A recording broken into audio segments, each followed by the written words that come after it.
El viernes de la semana del 14. Hay otros factores. Estamos con esto que son factores adicionales que afectan la ventilación, que es la resistencia elástica y no elástica. Cuando hablamos de resistencia elástica, ¿cierto? Nosotros nos referimos a la distensibilidad versus la elasticidad. ¿Ya? ¿Eso de qué depende? Distensibilidad y elasticidad. Eso es lo que ya hemos visto hasta ahora.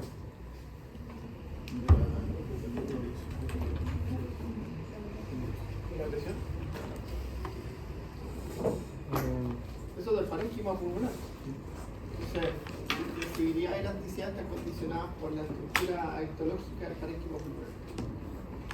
O sea, por ejemplo, el parénquima pulmonar normal, ¿cierto? Se distiende y vuelve a su punto de reposo durante la inspiración y la expiración. ¿Cierto? Entonces, la fuerza que se tiene que vencer para expandir el pulmón durante la inspiración es la distensibilidad, y la fuerza y la energía que se genera para volver al punto de reposo determina la expiración. Y eso depende de la composición histológica del parénquima pulmonar. Entonces, imagínense ustedes que tengan una neumonía. ¿Puede ocurrir eso? ¿En ese alveolo afectado? ¿O en esa zona alveolar afectada?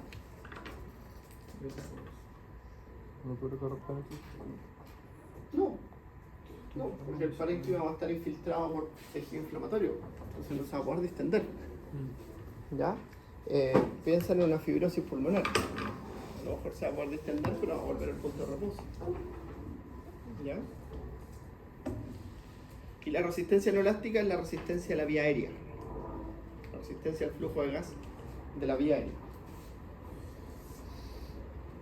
Ahora, la distensibilidad, hay un montón de cosas que la quise sacar, pero no las dijimos por decirlo. La distensibilidad, entonces, ¿cierto? Está determinada por las características del tejido conectivo pulmonar, ¿cierto? Y en la facilidad con la que el pulmón se distiende. Si yo gano 1 por cada 1 centímetro de agua que yo gane, ¿cierto? Adiciono 200 o 240 ml de gas adicional.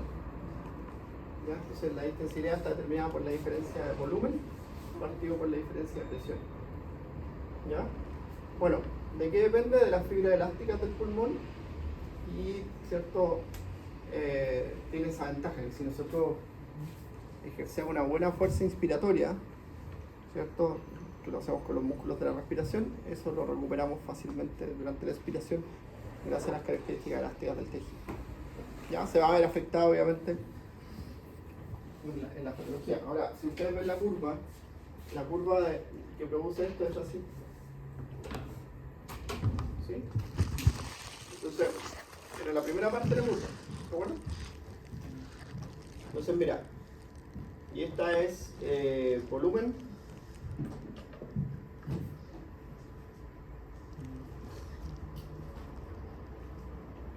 por presión.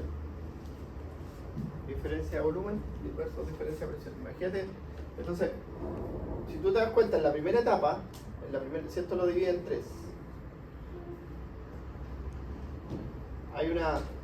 se tiene que generar una gran diferencia de presión sin ganar mucho volumen. ¿Ya? En la segunda etapa, ¿cierto? Nosotros ganamos una gran cantidad de volumen con una diferencia de presión menor. En la última etapa, ¿cierto? Ganamos menos volumen, también con una diferencia de presión alta. ¿Ya? Ahora, en estas 3 etapas, ¿cierto? Uno puede ver el efecto que se podría producir, por ejemplo, en el síndrome de distrés respiratorio agudo, que ahí cuesta generar una inspiración profunda. El paciente tiene una respiración dificultosa, superficial, sin entrar en la profundidad de la respiración. ¿Qué creen ustedes? ¿Dónde va a estar? ¿Qué etapa lo va a estar superando?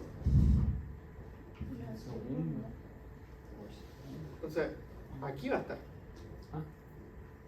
¿Ya? Entonces, va a haber una dificultad en ganar volumen en esa situación. ¿Ya? Y en esta última etapa, ¿cierto? Por ejemplo, aquí se tiene que iniciar la última fuerza, que es la elasticidad. ¿Sí? Entonces, esta última etapa, ¿cierto? También, si nosotros no generamos, ¿cierto?, esta fuerza adicional para romper finalmente adicionar volumen, Eso también va a afectar, ¿cierto?, la expiración o la histeresis, que es este fenómeno que se generaba aquí, ¿se acuerdan? Esta diferencia, ¿cierto?, de presión y volumen originados durante la inspiración y durante la expiración por las características de las fuerzas que predominan en este proceso. ¿Ya? Bueno. Oye, ¿dónde están los otros? ¿Se han botado respiratorio? Mala cosa. Están haciendo cálculos penales. Mala cosa. Décimos para mañana. Ahí está. Entonces, mira, en la fase 1, ¿cierto?, el inicio elevado gradiente de presión en relación al volumen ganado. En la fase 2, ¿cierto?, casi la totalidad de la fase inspiratoria, poca presión, mucho volumen ganado, y en la fase 3, esfuerzo elevado, ¿cierto?, con volumen final obtenido. Entonces, el síndrome de distrés respiratorio agudo se manifiesta mucho una dificultad de pasar la fase 1, y en el asma, ¿cierto?, una dificultad de volver desde la fase 3, ya porque hay una obstrucción al flujo. ¿De botar?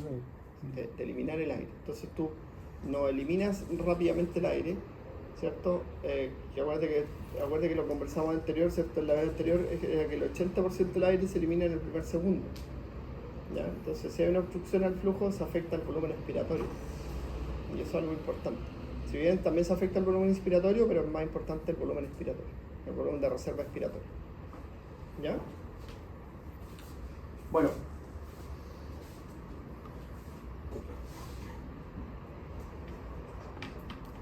Ya, los factores que afectan la distensibilidad del pulmón, ¿cierto? Obviamente el patrón respiratorio, ¿sí?, que es algo súper importante, el tamaño del pulmón. El patrón respiratorio tiene que ver con esto que conversamos hace un rato, ¿cierto?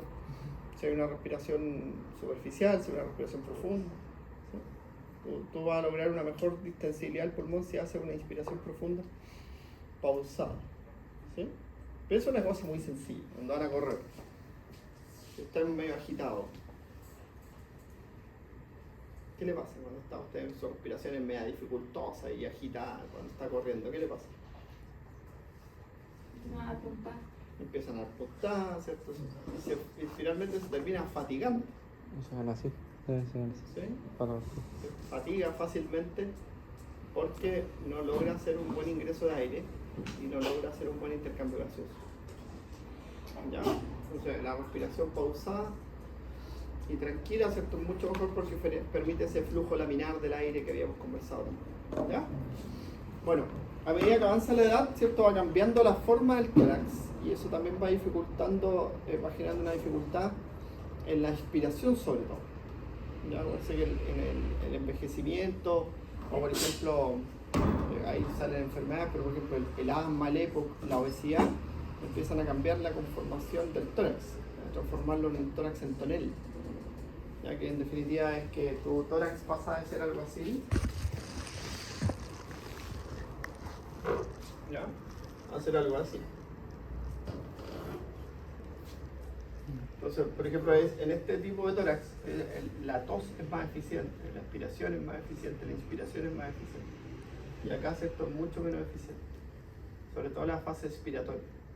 La tos es ineficiente y eso pasa en los adultos mayores. Entonces, ustedes han escuchado hablar que en los adultos mayores es súper complicada, son súper complicadas las neumonías, porque los mecanismos de defensa del pulmón, sobre todo estos que regulan la función pulmonar, están alterados. ¿Ya? La postura, importante, ¿cierto? Si tú vayas agachado también, lo que decía a veces. O sea, que cuando uno se cansa, que se pone como así para aumentar como el espacio. Pues estáis haciendo respiración ortopneica, posición ortopneica. Entonces van a haber pacientes que están enfermos que van a estar haciendo eso para poder respirar mejor. O esto del cuello hacia atrás en la camilla. Ya. El principio de Laplace, ese que habla de la tensión superficial, ¿cierto? Entonces dice que la presión es igual a 2 por la tensión partida por el radio. Entonces, según el experimento de Laplace, ¿cierto? Un globo de menor tamaño tiene mayor presión, ¿cierto?, que uno de mayor tamaño. Entonces, la fuerza ejercida por este globo debería terminar inflando al otro. Y eso en el alveolo es natural porque son de distinto tamaño. Entonces, ¿qué pasa en el alveolo? En el alveolo se minimiza el efecto de la tensión superficial. ¿Ya? Entonces tú tienes el principio de Laplace, ¿cierto? Dos burbujas tienen la misma tensión superficial, la de menor diámetro tendrá mayor presión de colapso, ¿ya? Que es la presión de colapso. Pero aquí, ¿cierto? El surfactante pulmonar disminuye el efecto de la tensión, ¿cierto? E iguala entonces las presiones de colapso. Y eso hace que no colapsen los alveolos. Es súper importante lo que pasa con el surfactante pulmonar, ¿ya? Que por eso ustedes se sintetiza en el último tercio de la gestación, principalmente por el efecto del cortisol, la adrenalina, la hormona esteroidea, ¿ya? Que están altas durante ese proceso. Ya. Mira, ahí está, por ejemplo, la tensión de los alveolos grandes y los alveolos pequeños. Resulta ser mayor la de los alveolos pequeños. Pero el surfactante, ¿cierto? Iguala ese efecto, se lo transforma en que sean iguales. Disminuye entonces el efecto de la tensión superficial. Eso es lo mismo que si ustedes hicieran infla un globo y lo deja abierto, ¿cierto? Y el globo no se desinfla, porque se minimiza el efecto de su tensión. ¿Ya?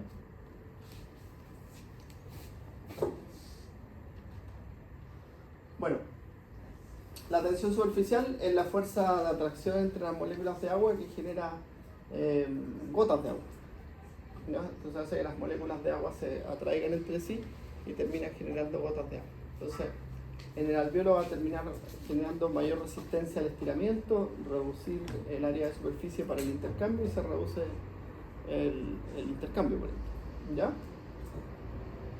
Entonces, para eso, ¿cierto? Existe un componente secretado por las células alveolares tipo 2, que es el surfactante pulmonar, ¿ya? Que es un componente principalmente de naturaleza lipídica y proteica, pero más lipídica. Ahí está el lípido principal, que es el dipalmitoilfosfatilcolina, y también cierto, algunas proteínas que son reguladoras y antimicrobianas, ¿no? Ya que son parte del epitelio respiratorio. Y eso, ¿cierto? Disminuye la tensión superficial. Entonces tú tienes un alveolo, ¿cierto? Completamente tapizado por este fluido que es el surfactante pulmonar, ¿ya?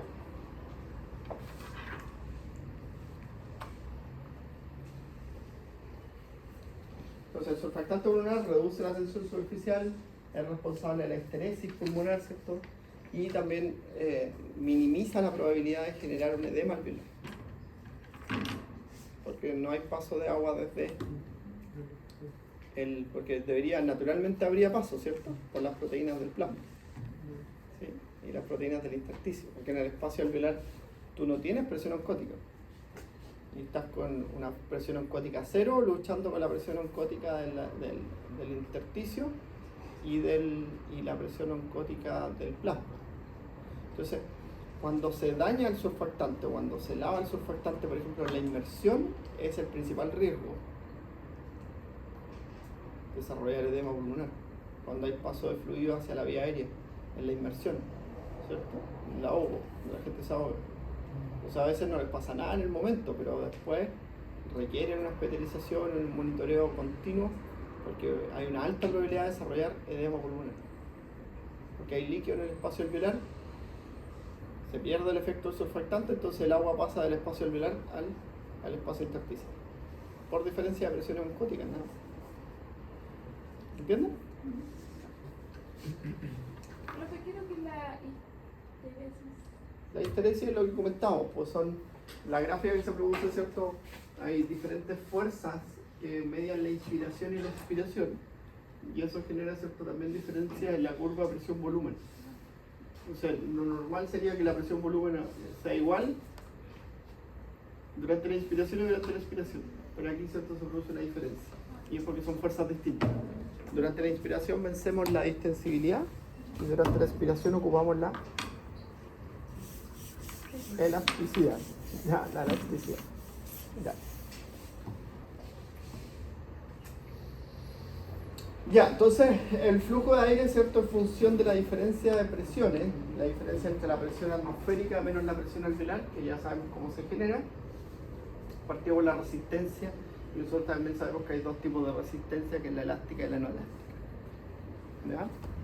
Entonces, por ejemplo, si ustedes ven algún tipo de patología respiratoria, ¿cierto? ¿Qué es esto? ¿Renal? Así te dije, renal. ¿Cuándo la prueba renal? ¿El viernes? Ya el correo tanto y se olvidó yo. Bueno, esto también es una prueba.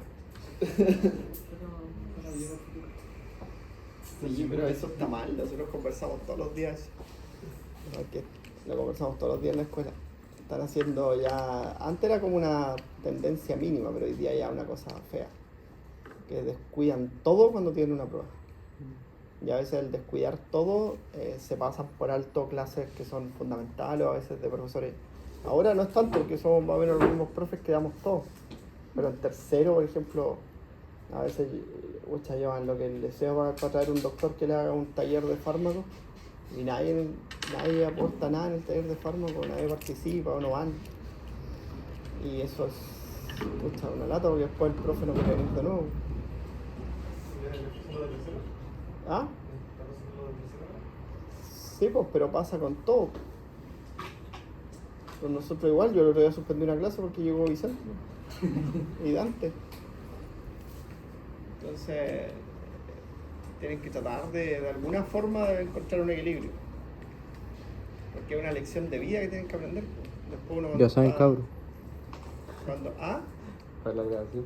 Cuando eres más grande tienes que buscar un equilibrio entre todos. Si no, imagínate, te dedicas a puro trabajar. Chao familia, chao hijos. ¿Cómo lo hacen los papás? Así mismo, como dijo. Tienes que buscar un equilibrio, si no la cosa se va para todos lados. ¿Ya?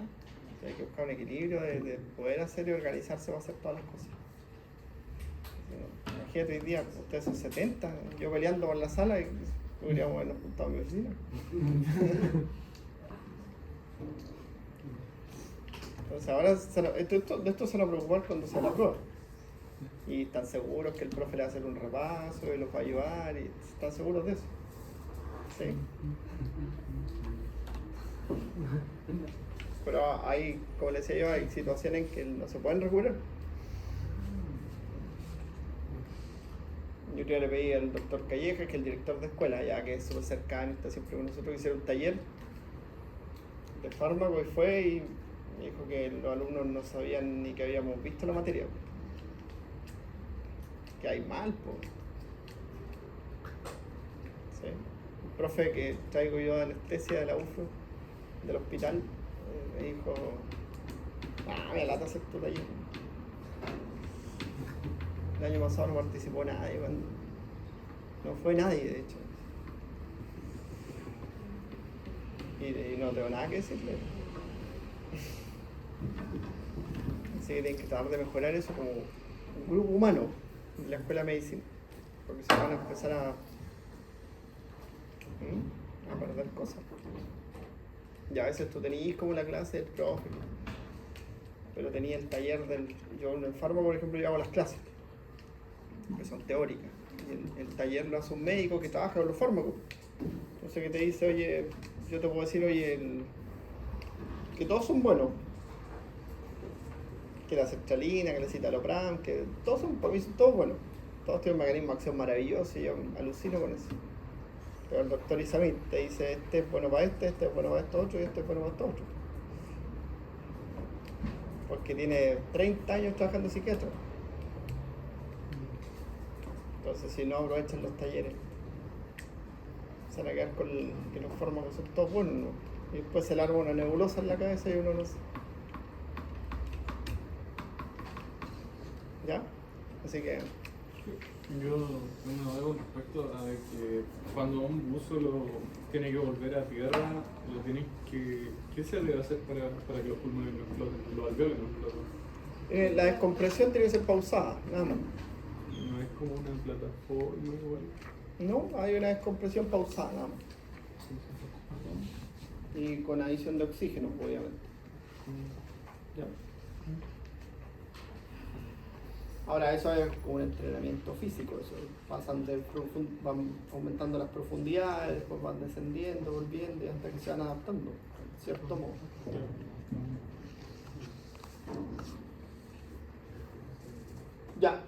Y la resistencia no elástica, ¿cierto? Es la resistencia de la vía aérea, que está determinada por las sustancias vasoconstrictoras, vasodilatadoras, que ahora aquí se comportan como broncoconstrictoras o broncoilatadoras. ¿Ya? Entonces, nosotros estudiamos el primer semestre que la adrenalina y la noradrenalina tenían receptores beta-adrenérgicos en el pulmón, del tipo beta 2. ¿Y qué generaban?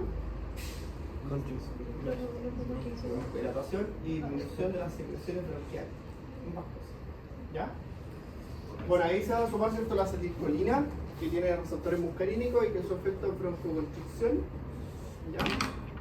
Y aumenta las secreciones. ¿Ya? No es que sea mala, sino que es un mecanismo de protección frente a irritantes, básicamente. Y la histamina, ¿cierto?, que también tiene el efecto broncoconstrictor y aumenta la secreción. ¿Ya? Ahora, de las sustancias más importantes en ese aspecto son los leucotrienos, que son los contra los que se lucha. La histamina es como agudo, ¿sí? Pero tú luchas siempre contra los leucotrienos. ¿Ya? Son los que determinan la reactividad bronquial. ¿Ya? La ventilación de alta frecuencia, ¿cierto?, afecta este flujo, que es el flujo laminar. Entonces la disnea respiratoria o la disnea inspiratoria, ¿cierto?, afecta el flujo laminar, porque genera estas turbulencias que también se calculan con los números de Reynolds y que hacen, ¿cierto?, que el flujo de aire sea equivocado. Ahora esto es de respiratorio, esa imagen que teníamos cardiovascular es de un libro de fisiología respiratoria. ¿Ya? Profe, ¿las prostaglandinas tienen alguna acción con el árbol bronquial? Dilatado, por ejemplo, cuando Son más importantes los leucotrienos, A ver, pero igual tienen una acción, no sé, por ejemplo, en inflamación. pero más bien en la microcirculación. ¿Sí? Ya. Las diferencias regionales de la ventilación, ¿cierto?, se dan por efecto de la gravedad. Entonces, en la zona apical del pulmón, tú vas a ver que la gravedad, ¿cierto?, genera el peso de los pulmones, hace que la presión intrapleural sea más negativa. Entonces, ¿qué va a permitir esto? Que estas zonas o estos alveolos sean mejor. ¿Ah? ¿Llenados? ¿Mejor? ¿Con fuerza? ¿Llenados? ¿No? Ya, pero ¿cómo se dice? Ventilado. Ventilados, son mejor ventilados. Ya los de la zona apical versus los de la zona basal.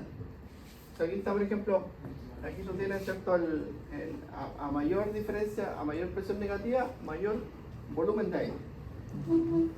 ¿Ya?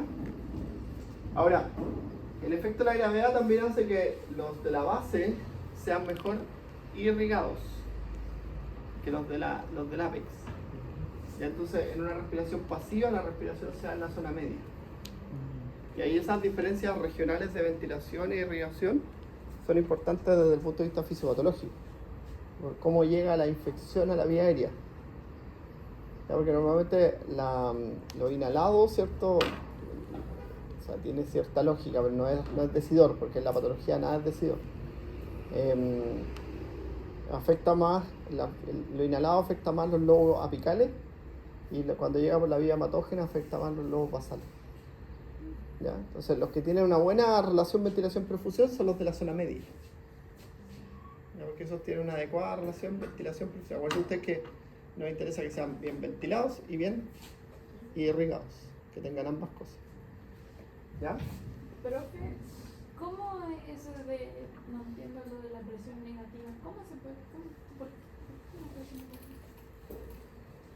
Yo le explico. Entonces, mira.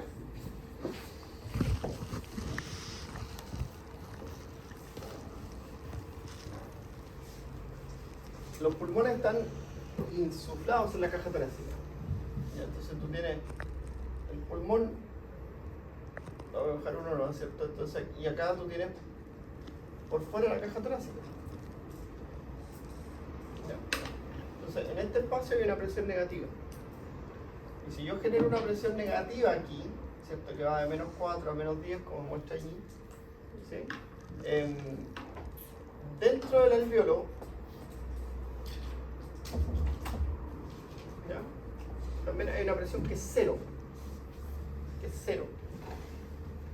Pero si yo aumento esa presión negativa, la presión del alveolo se hace negativa.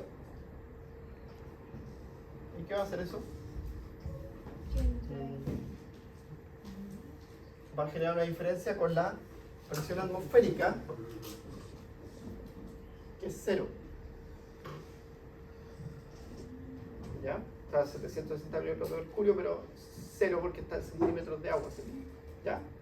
Entonces la presión atmosférica es 0 centímetros de agua. Entonces, al yo generar eso, voy a generar que la presión atmosférica sea mayor que la presión alveolar durante la inspiración. ¿Ya? Y durante la expiración, ¿cierto? La fuerza elástica va a hacer que esto sea más 4. Y ahí la presión alveolar va a ser mayor que la presión atmosférica. Entonces, esto genera la inspiración y esto genera la expiración por diferencia de presión. Ahora, hay una presión que se mide, que se llama presión transmural, que es la diferencia entre la presión pleural y la presión atmosférica, ya que se llama presión transmural. Y esa por 1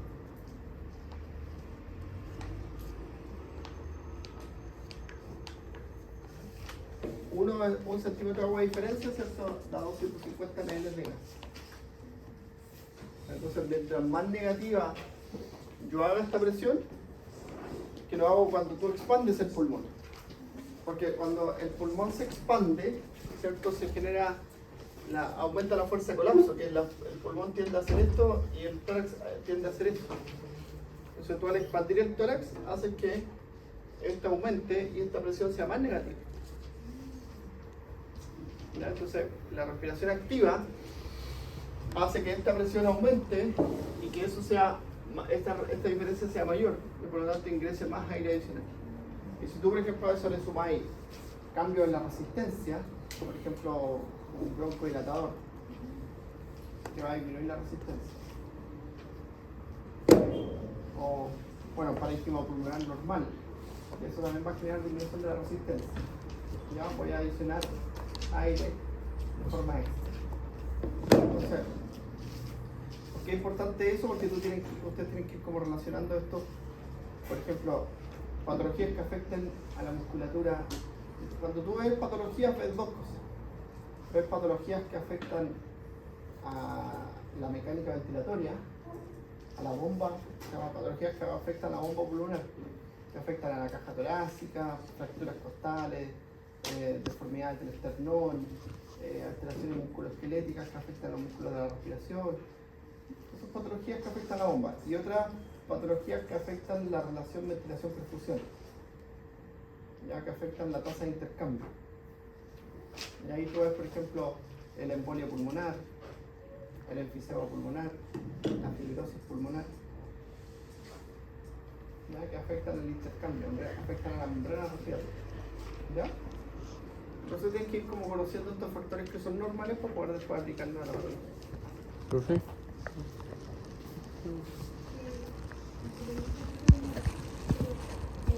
Por ejemplo, ¿cómo funciona lo que tiene que ver con el volumen máximo de oxígeno? Con el consumo de oxígeno máximo. Ya lo vamos a ver. ¿Cómo se calcula, cómo se estima? ¿Cómo lo podría aumentar o disminuir ese? ¿Sí? ¿Sí? Lo vamos a ver ahora, viene. ¿Ya? Profe, con respecto, porque por ejemplo, cuando nosotros vimos corazón, te hablaba de que los dos corazones izquierdo y derecho tenían, o sea, bombeaban el mismo volumen de sangre a distintas presiones. ¿Cómo funcionan los pulmones con las presiones y volúmenes de aire? Igual. Igual. Son igual. ¿Los dos pulmones el mismo volumen pero distinta presión o la misma presión? No, misma presión. Ah, Ya. Los reflejos ventilatorios son la tos y el estornudo. La tos es una respuesta a la vía aérea baja. Ya es, ahí tienen que saber que la vía aferente es el vago, ¿ya? Y es una expiración forzada. Hay zonas que son sensibles, ya que es la bifurcación de la tráquea y la región de la carina, que se denomina así, ¿sí? Y la región de la faringe, son zonas sensibles. Ahora, ¿por qué es importante? Porque la tos no se trata, ¿sí? Pero cuando es tos seca, irritativa, sí se trata. Y ahí ahí tú vas a ver compuestos que actúan periféricamente en la tos, que son analgésicos nerviosos principalmente o desensibilizadores, ¿ya? Los antitusígenos periféricos, y van a afectar ciertas terminales nerviosas al nervio vago. Y los antitusígenos centrales afectan al centro de la tos, que está ubicado en el troncoencéfalo, que es un centro autonómico. Entonces, todas estas señales irritativas del reflejo ascienden a través del nervio vago y llegan a un centro de la tos, que es un centro autonómico, que también lo vimos en el sistema nervioso autónomo. ¿Ya? En cambio, el estornudo es una respuesta a la irritación de la vía aérea alta, y la vía aferente es el nervio trigémino. Entonces también genera una expiración forzada, pero es la respuesta a irritantes de la vía aérea alta. ¿Ya? Son dos mecanismos de respuesta refleja del sistema respiratorio. ¿Ya? Entonces ahí, durante la inspiración ocurrió lo siguiente: los músculos inspiratorios se contraen, el diafragma, el intercostal externo, el volumen de la cavidad torácica aumenta, la presión intrapleural disminuye, los pulmones se expanden, la presión alveolar disminuye y el aire fluye a los pulmones a favor del gradiente de presión, porque la presión atmosférica es mayor. ¿Ya? Durante la expiración, los músculos inspiratorios, ¿cierto?, se relajan. Esta es la respiración pasiva. El volumen de la cavidad torácica disminuye, los pulmones elásticos se recogen pasivamente, el volumen intrapulmonar disminuye, aumenta la presión del alveolo por sobre la presión atmosférica y el aire fluye hacia afuera de los pulmones. ¿Ya? ¿Cómo? Eso tiene más bien un efecto central, como más central. Pero sí es una inspiración bien larga. ¿Ya? El suspiro. No, esos son más bien componentes centrales. Ya, eso es lo mismo que está ahí, la presión, lo mismo que vimos. Ya, entonces la función principal del pulmón es el intercambio gaseoso. ¿Ya? ¿Para qué? Para suplir las demandas del organismo. Y las demandas del organismo nosotros las vemos, ¿cierto?, con esto que se conoce como el consumo de oxígeno. ¿Ya?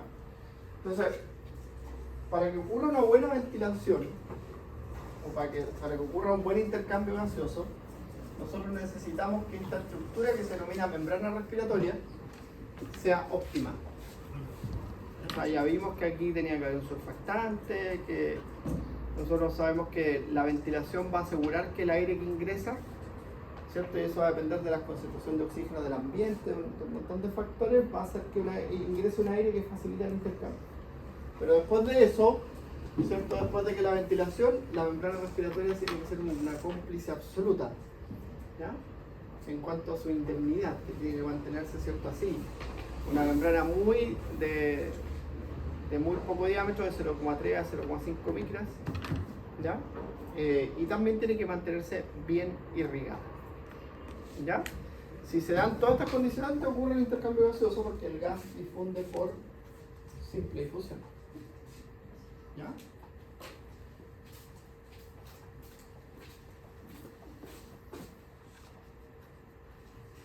Eso es ventilación efectiva, volumen corriente, ventilación minuto, perdón, volumen corriente por frecuencia respiratoria, y ventilación alveolar, volumen corriente menos el volumen del espacio muerto fisiológico por la frecuencia respiratoria, que fue lo que estudiamos hace un ratito atrás. Eso va a aparecer mañana, ¿no? ¿Cómo? Mañana hay taller. Sí, pero mañana vamos a hacer un taller de cálculo. Oye, el otro, aprovechando el taller. Mañana yo no tengo clases a las 11, así que si quieren se dividen en dos grupos y hacemos uno a las 9:30 y uno a las 11, para que duerman un poco más. ¿Ya? Corramos uno. Yo me conseguí una sala ya para hacer a las 11. Entonces, hay algunos que tienen taller a las 11, ¿no? Sí. Ya, por eso vengan todas las 9:30 y los otros vienen a las 11. ¿Parece? Por eso Y corramos así duermen un ratito más por la mañana y no tenemos clase a las 8. Pues yo los talleres de genética ya terminaron, así que podría. ¿Ya? Los que tienen estudios de Los que tienen clase a las 11 vengan a las 9:30. Si hay control. Ah, pero ¿a qué hora las clases de bioquímica? ¿De qué punto? A las 2. Sí, de los cálculos respiratorios. Que la profe dijo que con nosotros no podemos. Pero lo que vamos a hacer ahí mismo de salida. ¿Ya? Ah, Vamos a tener la solución a las 2, podemos seguir al tiro por los... Sí, está muy raro. Mi mamá no venía hoy día a clase entonces. Pero lo que Ayuda. Los que vimos que veníamos a las 11. No subimos la grabación hoy día, así. Así no callan. Ya. si va a ser de cálculo, y ahí va. Este principio de Dalton lo vieron en biofísica, ¿no? Es multiplicar la presión atmosférica por la concentración de los gases. Entonces, mira, en el aire atmosférico tú tienes un 20-21% de oxígeno, que es la FIO. Esta es la fracción inspirada de oxígeno.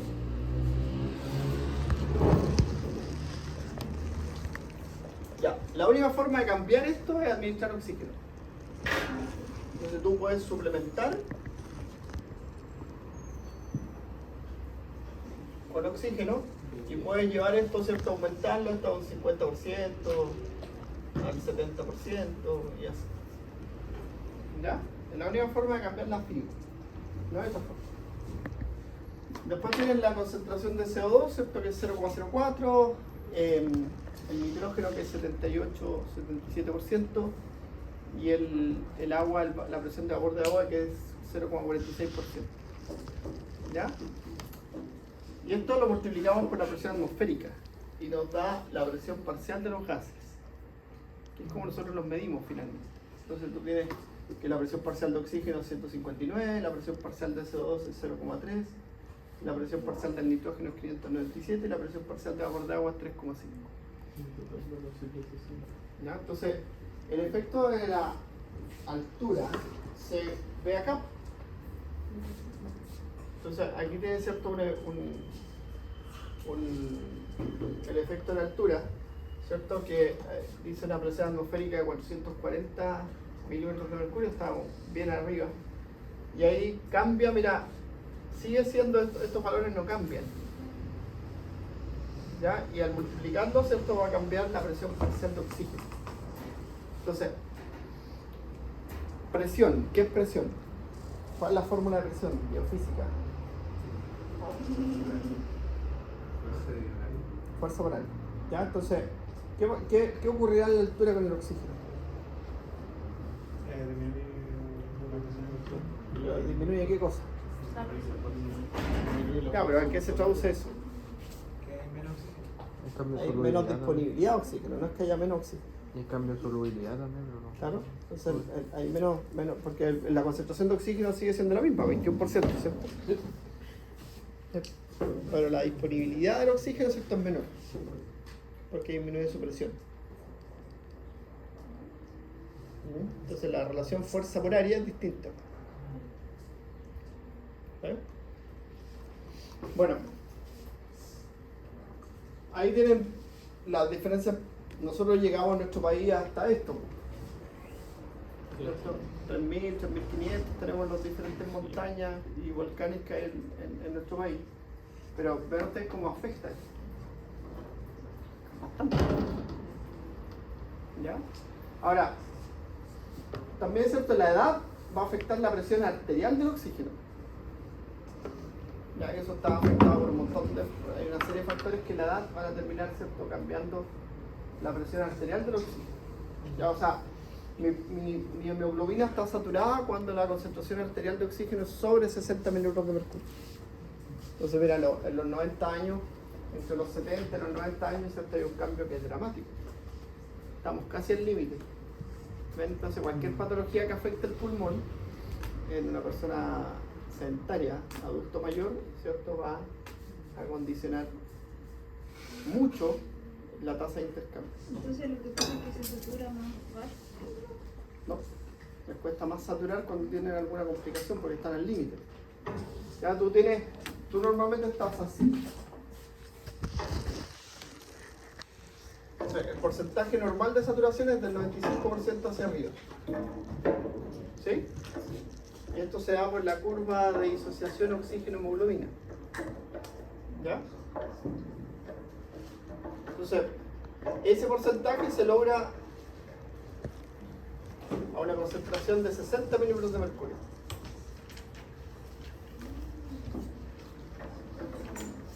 la que es la presión arterial de oxígeno. Entonces, ahora, medir esto es complejo, entonces tú lo logras. Ay, me quedo chocolate. Tú lo logras cuando con el saturómetro es muy fácil, ¿cierto? El saturómetro es una prueba no invasiva, barata, ¿cierto? Pero dice mucho. Te está diciendo, ¿cierto? Indirectamente la concentración de oxígeno arterial. ¿Ya? Entonces, esto es lo que ven ustedes, por ejemplo, en una acidosis. Cuando hay una acidosis, esta curva se desplaza hacia la derecha. Entonces, mira, ¿qué pasa si la curva se desplaza hacia la derecha? ¿Qué voy a necesitar para lograr un mismo porcentaje de saturación? Mayor presión de oxígeno. Entonces, mira, en los adultos que están al límite, es mucho más compleja esa situación. Entonces, todas las enfermedades respiratorias en los adultos mayores son bien complejas porque ya hay una limitancia fisiológica, ¿ya? Que lo tiene aquí, po. Imagínate aquí tenemos un adulto mayor en esta zona y ahí ven, por ejemplo, un joven de 30 o de 10 años, ¿cierto? Está por acá. Entonces, su margen de respuesta es alto.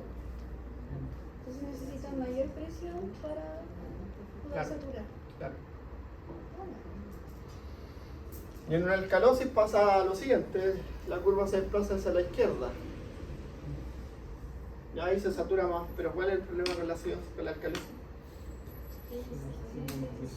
Que no se disocia la hemoglobina del oxígeno, entonces queda más tiempo con el oxígeno. ¿Ya? Eso, si bien suena como respiratorio, lo hemos visto en sangre, lo hemos visto en la acidosis, así que... Es que me acordaba una pregunta en la prueba. La tenía en gracia. Profe, ¿y las personas que viven, por ejemplo, que viven en distintas altitudes, se acostumbran a que su cuerpo funcione con distintas...? Las personas que viven en la altura tienen adecuaciones que son a largo plazo, no son a corto plazo, pero son cambios estructurales, anatómicos, por ejemplo. La caja torácica tiende a ser más ancha, la tráquea igual tiende a ser más ancha, y eso permite captar mejor el oxígeno. ¿Ya?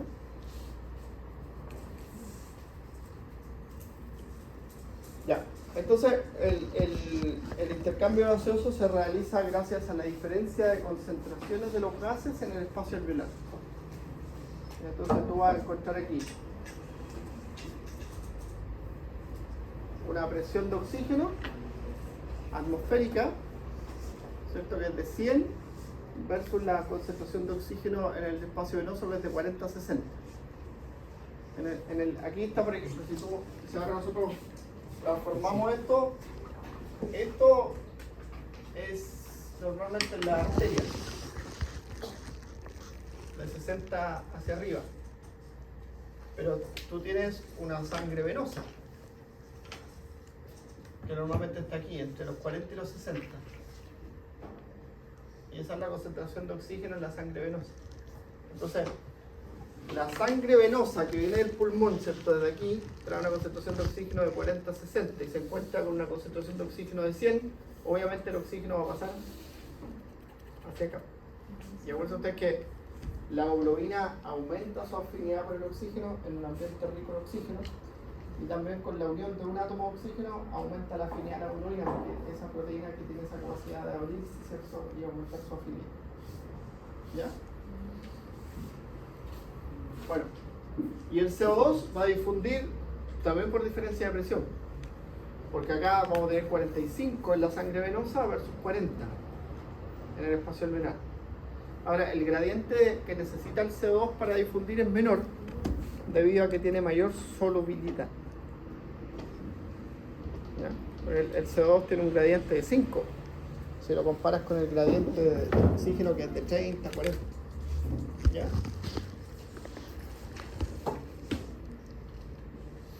Ya, ahora mira, el aire atmosférico con el aire alveolar, ¿cierto? Son distintos. Y esa diferencia da por esos tres factores. Hay mezcla del aire, ¿cierto?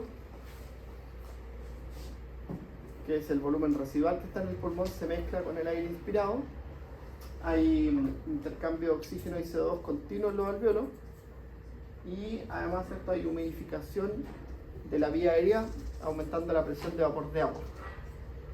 Y eso hace que el aire alveolar, ¿cierto?, tenga una composición totalmente distinta a la composición del aire atmosférico. Entonces, mira, el oxígeno cae de 159 a 90 a 100. El CO2 pasa de 0.3 a 40, 45. La presión de vapor de agua pasa de 3.5 a 47, porque hay mucha presión de vapor de agua en el espacio aéreo. Ya usted cuando respira vapor de agua abundante, ¿cierto?, que es distinto al que está en el ambiente. Y la presión de nitrógeno también cambia, ¿cierto?, desde el aire atmosférico al aire alveolar por este mixaje. ¿Ya?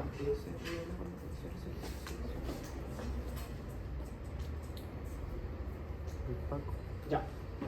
La presión alveolar de CO2 es igual a la presión arterial de CO2 según la fórmula. ¿Sí? Entonces, la presión alveolar de CO2, ¿cierto?, es igual a la presión arterial de CO2 y está determinado por una constante, ¿cierto?, que es 0.865 por la ventilación alveolar y la fracción exhalada de CO2 o el volumen exhalado de CO2. ¿Ya? Y su valor normal, ¿cierto?, es entre los 40 y los 45 minutos de mercurio. ¿Cuál es el valor del volumen exhalado CO2?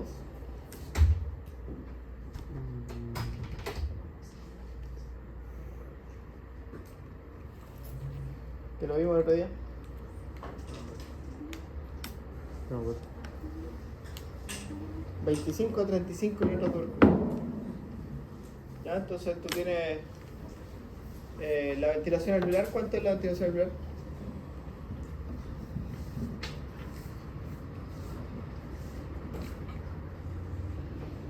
No, 350. ¿Sí? Entonces tienes 35 dividido entre 350 por .865. Y ahí te debería dar, ¿cierto?, la presión alveolar de CO2. ¿Ya? ¿Y esa constante de dónde viene? Una constante que está en distintas fórmulas, la hemos usado hartas veces. Por eso. ¿No se acuerdan? Sí, pero no sé de dónde viene. ¿De qué es esa constante? 0,865. ¿De los gases? ¿De los gases? ¿Ah? ¿Sí?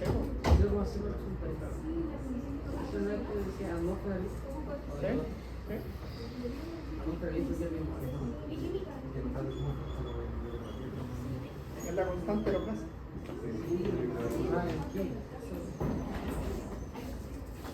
Ya. En cambio, la presión arterial de oxígeno, ¿cierto? La presión arterial de oxígeno depende de otras cosas. ¿Ya? No es constante, sino que va entre los 60 y los 100. No es igual la presión alveolar de oxígeno que la presión arterial de oxígeno. No son iguales, son distintas. ¿Ya? Entonces ahí tú tienes la presión alveolar. Va a ser igual a la presión inspirada de oxígeno, que está determinada por la presión atmosférica por la presión de vapor de agua. ¿Ya? La presión arterial del CO2 y el cociente respiratorio. ¿Ya? Y aquí tú calculas, ¿cierto?, la presión inspirada de oxígeno, la presión atmosférica menos la presión de vapor de agua por la fracción inspirada de oxígeno. ¿Ya? El cociente respiratorio es la relación que existe entre, el que se ocupa harto el cociente respiratorio, lo vamos a analizar aquí, es la relación que existe entre el volumen exhalado de CO2 y el consumo de oxígeno. Siempre es menor que 1. Siempre. Porque este es mayor, ¿cierto? Y normalmente, ¿cierto?, se mantiene entre 0,8. ¿Sí? Pero en condiciones ¿En qué condición podía ser mayor que 1? Cuando la fracción exhalada de CO2 sea mayor que el consumo de oxígeno. En anaerobiosis. En anaerobiosis. Entonces, mira, el cociente respiratorio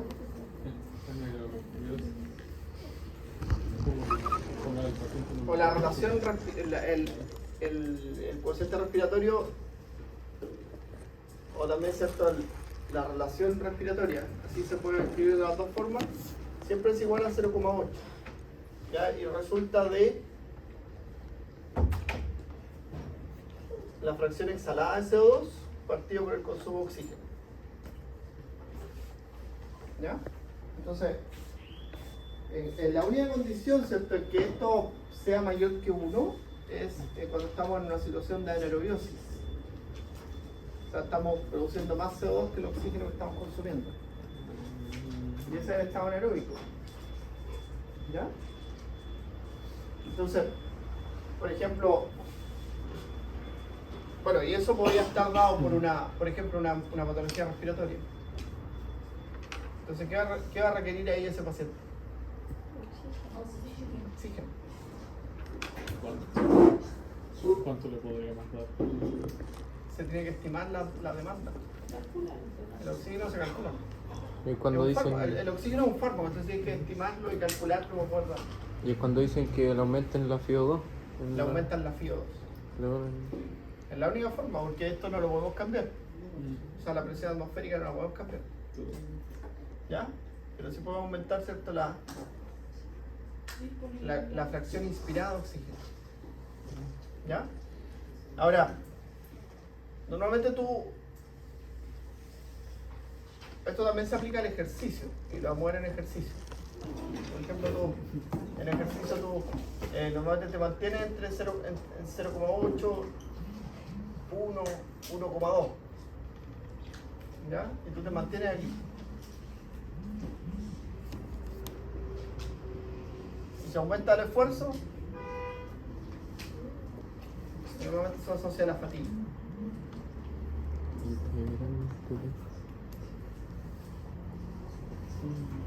¿Ven? Ahora hay gente que se comporta bien en condiciones anaeróbicas, que hace como esto, hace un par de escalas antes de hacer la fatiga, y hay otros que se adaptan muy mal y eso genera las diferencias. ¿Ya? Pero ahí se produce como una acidosis, pero más que nada una acidosis láctica. Láctica, en ejercicio es láctica, que es pasajera, porque después vuelve a reposo y la respiración vuelve a la normalidad y terminas de eliminar el CO2 y vuelve a captar oxígeno regularmente. Para la prueba es necesario, es bien necesario que sepamos metabólica respiratoria mixta y láctica. No es que la láctica es un tipo de Pero también metabólica. Pero en ese caso es necesario tener noción de Pero eso. no es por ejercicio. Está claro eso, ¿cierto? La acidosis láctica, ¿por qué? Por hipoxia. Por eso es la acidosis láctica. ¿No? ¿Y por qué acaba de decir acidosis láctica pasajera? No, que en el ejercicio la acidosis láctica hace esto.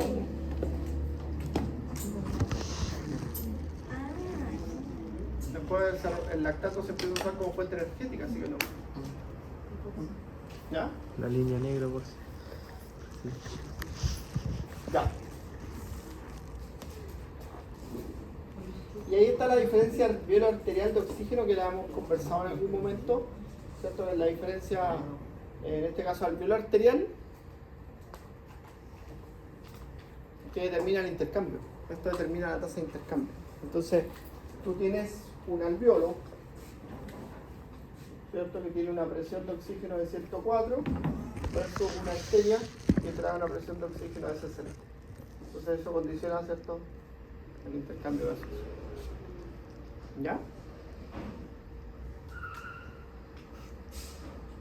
Y aquí también va a haber una diferencia arteriovenosa, ¿cierto? Una diferencia arteriovenosa de oxígeno.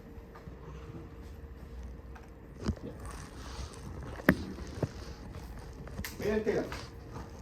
Muy simple. Qué horrible. ¿Qué? ¿K2? Están en milímetros de mercurio la presión arterial de CO2 y la presión arterial de oxígeno. Y allá tenemos, ¿cierto?, la concentración arterial de oxígeno. Ya en ml de oxígeno por 100 ml de sangre. Entonces, mira, ¿qué hace cambiar la concentración arterial de oxígeno? Porque si tú miras aquí, ¿cierto? Está la línea punteada en condición normal. ¿Cierto? Condición normal. Entonces yo tengo una presión arterial de oxígeno que determina la concentración arterial de oxígeno, y que normalmente esto es lineal. Llega un punto en que se juntan, ¿cierto? ¿Sí? Pero mira la de CO2. Si yo disminuyo la concentración, la presión arterial de CO2, Aumenta eso no cambia la concentración arterial de oxígeno ni la presión arterial de oxígeno, ¿cierto? Porque la hemoglobina tiende a unirse al oxígeno. Entonces se mantiene en la sangre. Al inicio, ¿dónde no? Déjame terminar la idea y ya le explico. En cambio, si yo aumento la presión arterial de CO2, cae la concentración arterial de oxígeno, porque la hemoglobina tiende a soltar el oxígeno en ese ambiente. tiene más Claro, y empieza a unirse con el CO2. ¿Ah? Entonces, si tú lo miras así, la presión arterial de CO2 es súper importante mantenerla en un rango estrecho. ¿Ya? Que esa es su concentración normal. Y es determinante, entre los 40 con los 45 mililitros de mercurio. Entonces, en una acidosis va a pasar esto, en una acidosis respiratoria. Y eso va a hacer caer la concentración arterial de oxígeno y la presión arterial de oxígeno. Y en una alcalosis respiratoria va a pasar esto por aquí, y eso va a hacer que las concentraciones arteriales de oxígeno y la presión arterial de oxígeno estén aumentadas, pero la disponibilidad del oxígeno a nivel periférico está alterada. No hay un correcto aporte de oxígeno a nivel periférico. ¿Entienden? O sea, se produce como que... Siempre que si hay una acidosis respiratoria, va a disminuir la concentración de oxígeno. Disminuye porque aumenta la concentración de CO2. Y eso va a terminar desplazando al oxígeno de la hemoglobina. Acidosis, componente CO2, alcalosis dijo que era mucho oxígeno. Cuando disminuye ¿Va a reducir la concentración de oxígeno o lo que se transporta en la hemoglobina? Que reduce la concentración porque el oxígeno libre, ¿qué le pasa al oxígeno libre? Lo usamos por la célula. Ah, Entonces no llega oxígeno correctamente a los tejidos. ¿Ya?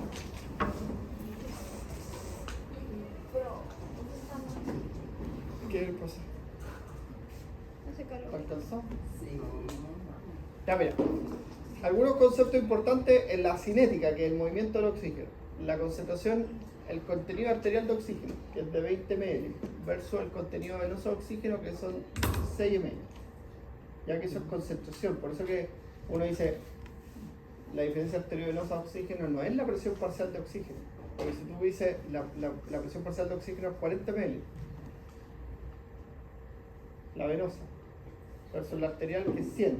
La diferencia sería 40, 60, ¿cierto? Entre 40 y 60. Esa es la diferencia de las concentraciones de oxígeno o de las presiones parciales de oxígeno entre las venas y las arterias. Pero la concentración alveolar de oxígeno es distinta, son 20 ml por cada decilitro y de 16 ml por cada decilitro. Entonces la diferencia arteriovenosa de oxígeno es de 4 ml por decilitro. ¿Ya? El transporte de oxígeno es de 600 ml por minuto por metro cuadrado. ¿Ya? El consumo de oxígeno es 120 ml por minuto por metro cuadrado y el CO2 producido es 100 ml por minuto por metro cuadrado. ¿Ya? Entonces tú puedes calcular el contenido de oxígeno, la hemoglobina, conociendo la concentración de hemoglobina, conociendo el porcentaje de saturación y multiplicándolo por 1,36. Y ahí tú puedes calcular el contenido de oxígeno. Esto lo sacas con un hemograma y esto lo sacas con un saturómetro. Sencillo. ¿Ya? Y a eso le suman, ¿cierto? La presión parcial de oxígeno por 0,03. ¿Ya? Y el transporte de oxígeno también lo puedes calcular, ¿cierto? Con el contenido arterial de oxígeno, por el índice cardíaco. ¿Ya? Eso. ¿Qué era lo primero? Va a aparecer mañana. Claro. ¿Lo primero? Sí, pero entonces había que sumarla o solo. Hay que sumarle la presión de oxígeno y el 0,003 ml de oxígeno por milímetro de mercurio por decilitro. ¿Ya? Bueno, entonces la diferencia arteriovenosa de oxígeno, ¿cierto? Es la diferencia de concentración arteriovenosa de oxígeno, que es de 4 ml. Ya, este parámetro, ¿cierto? Tú no lo puedes cambiar mucho. Muy difícil que tú lo cambies. O lo puedes cambiar en 2, en 3. ¿Ya? Desde 4 a 5 ml, pero ¿tú qué puedes cambiar?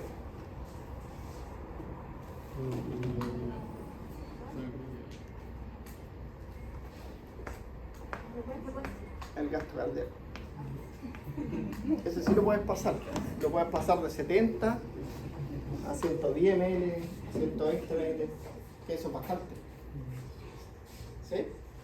Pero piensa, un individuo que tenga 110 ml latido, volumen sistólico, y tú lo multiplicas 110 ml por el que tenga una frecuencia cardíaca de 140 en esfuerzo. ¿Ya? Y eso por la diferencia arteriovenosa de oxígeno. Por 4.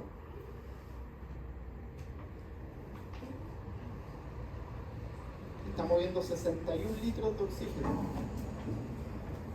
O sea, tiene un consumo de oxígeno de 61. Sin cambiar la diferencia arteriovenosa de oxígeno. La diferencia arteriovenosa de oxígeno puede cambiar, pero poquito. De 4 a 6, por ejemplo. Y entonces, y para mejorar el gasto cardíaco, ¿qué tenemos que hacer?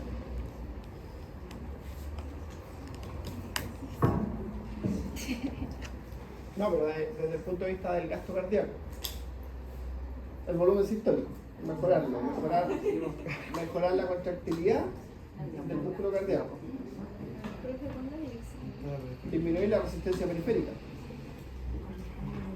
¿Sí? Disminuir la resistencia periférica. Y tú con el ejercicio físico, tú logras eso. ¿Sí? Porque el ejercicio físico sostenido se ha demostrado que logra una hipertrofia cardíaca y una mejor eficiencia de la contractilidad y disminuye la resistencia periférica. Porque se va reemplazando tejido adiposo por tejido muscular que termina mejorando la resistencia periférica. ¿Cuánto tiempo ocurre eso? Meses, 3, 6 meses. Lo mínimo son 3 meses. Y después se mantiene, ¿no? Para cambiar tejido adiposo por muscular. Hay que trabajar la musculatura, 3 ¿no? meses.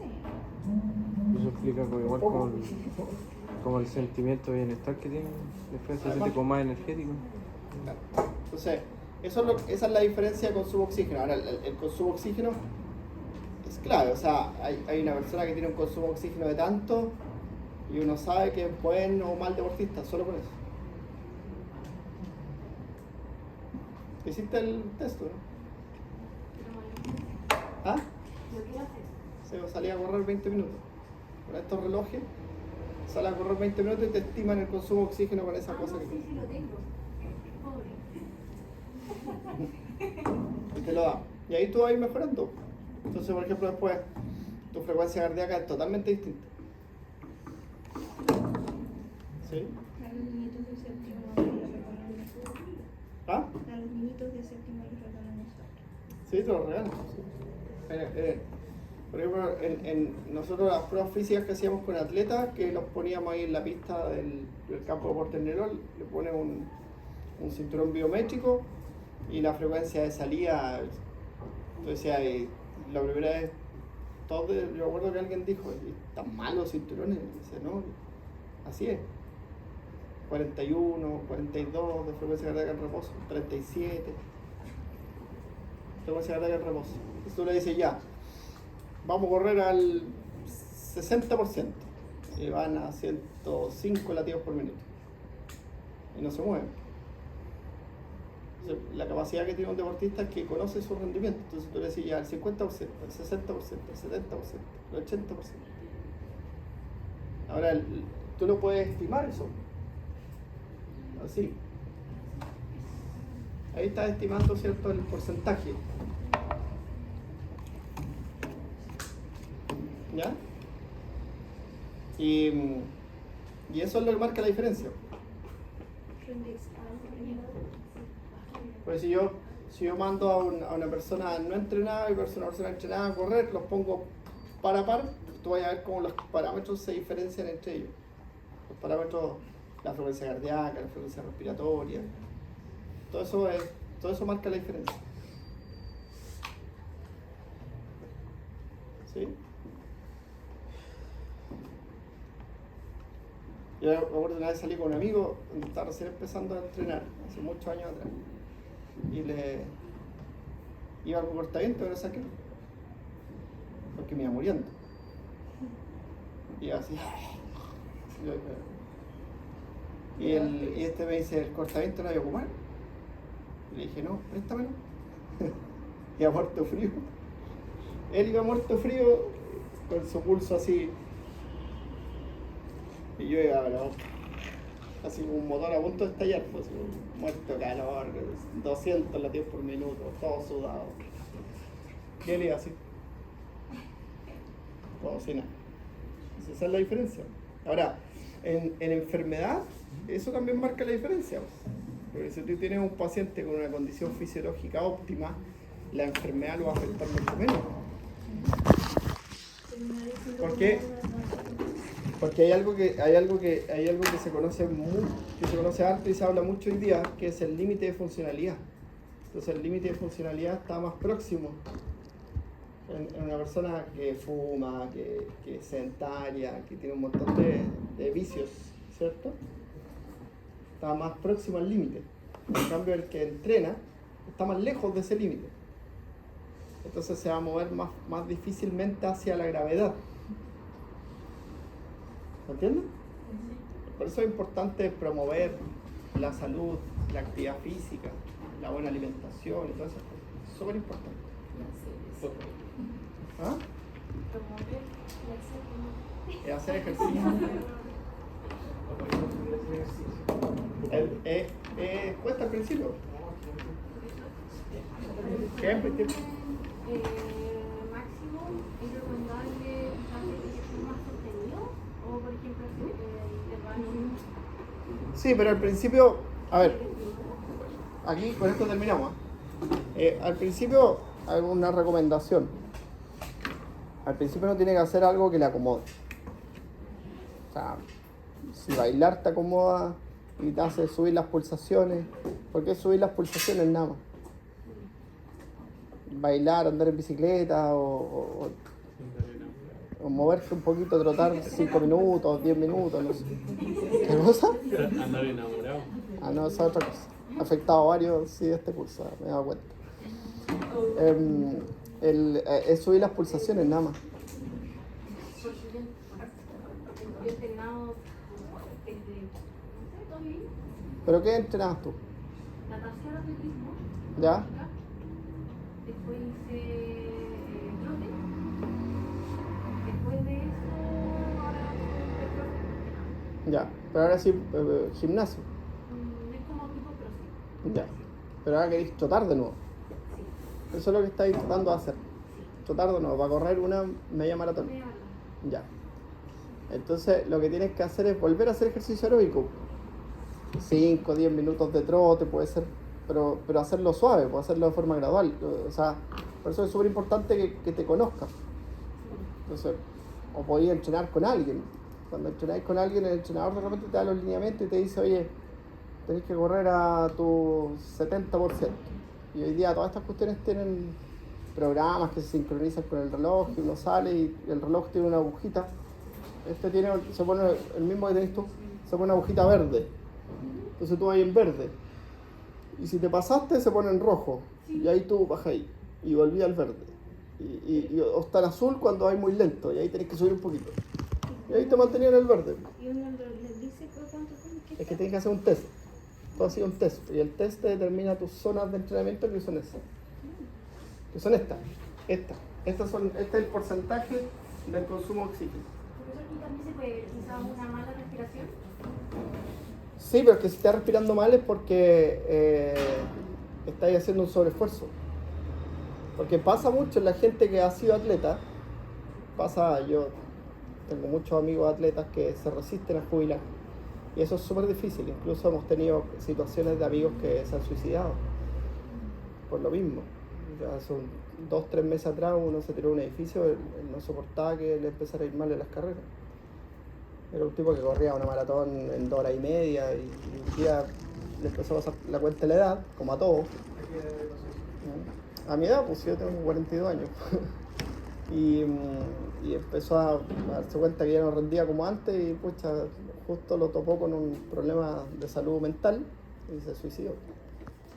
Entonces, a las personas que han sido atletas antes les cuesta mucho partir de cero, controlarse. Entonces, yo creo que necesitas alguien que te ayude.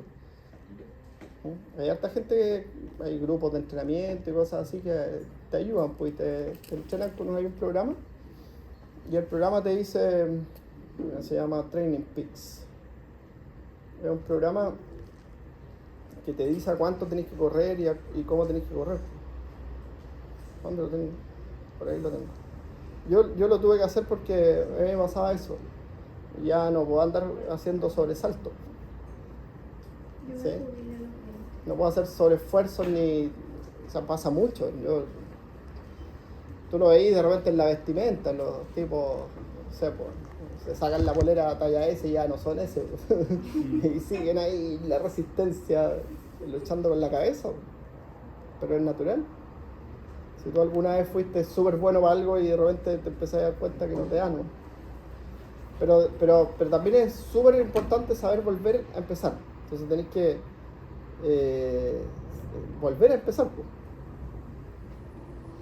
O sea, no está malo, está descargado, ni lo ocupado. Y ahí los entrenadores te dicen, por ejemplo, con ese control, el que te sabe entrenar, tú no te das ni cuenta cómo mejorar. Porque empezás a entrenar y, no sé, pues, yo tengo unos amigos que entrenan con una persona que sabe harto, que te lo voy a recomendar. Y el tipo, de repente yo voy a tratar con ellos y yo les digo, oye, estos gallos que salieron a dar una vuelta a pasear el domingo, y no, porque van ahí como suavecitos, y de repente apretan un poquito, después vuelven al suavecito, y apretan un poquito, vuelven. ¿Ya? Entonces eso es un sistema de entrenamiento y tú de repente vas mejorando. En cambio a veces los porfiados, nosotros quedamos igual, y ¿qué hacemos? Lo único que hacemos es salir a buscar lesiones. Pues, yo salgo como caballo desbocado al cerro con mis amigos y empezamos a ¿quién le gana al otro? Y llegamos a la casa y el domingo no puedo parar de la cama, ¿no? Me duele la rodilla, me duele la cadera, No hay mejor deporte que la pala, bro. No, la pala, también la hago a la pala y la cuesta pasto todos los fines de semana. Sí, bro, es el mejor deporte. Entonces, yo creo que necesitáis ayuda a eso. Yo te puedo recomendar a una persona buena que te puede ayudar. Porque necesitáis hacerlo de forma gradual y de forma sostenida. ¿Ya? ¿Trabajar con la Ah, pala? ¿Cómo no es con la pala? La pala. Ah, Eso es terrible. Ya, terminamos.